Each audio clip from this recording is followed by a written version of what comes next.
Also tonight, a story you'll see only on 10. New reporting on the man accused of killing a Navy sailor. Jermiah Copeland is accused in the disappearance and death of Angelina Resendiz. Her body was found June 9th in Norfolk, more than 10 days after she disappeared.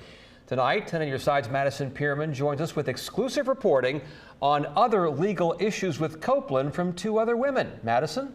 Well, Tom and Aisha, she attended high school with Jermiah Copeland, the Navy sailor who's a suspect in the death of fellow service member Angelina Resendiz.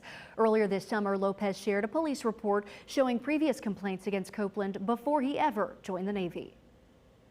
Before Navy sailor Jermiah Copeland was placed in pretrial confinement for the death of Navy culinary specialist Angelina Resendiz, he was a high schooler in Washington State.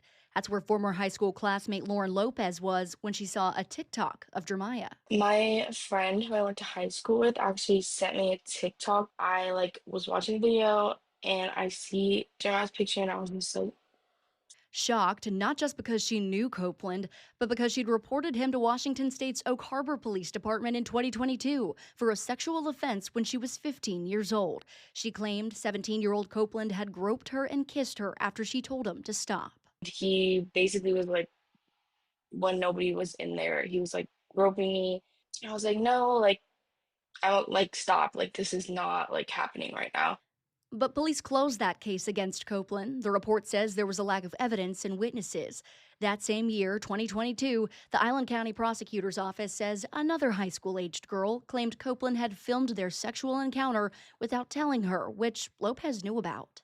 Her classmate's case against Copeland went to court. The prosecutor's office says for the misdemeanor case of disclosing intimate images, Copeland entered a diversion agreement. The agreement is a conditional option to avoid prosecution.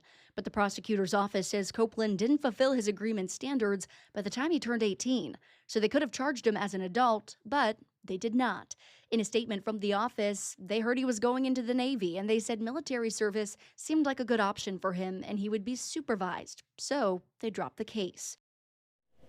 Now, if Copeland had been charged and convicted of the alleged crime against his classmate, there's a chance he wouldn't have been let into the Navy to begin with. Instead, they had no record of his alleged behavior, and he did join the Navy, landing right here in Norfolk, where he's now on pretrial confinement for the death of Angelina Resendiz. Madison Pierman, 10 on your side.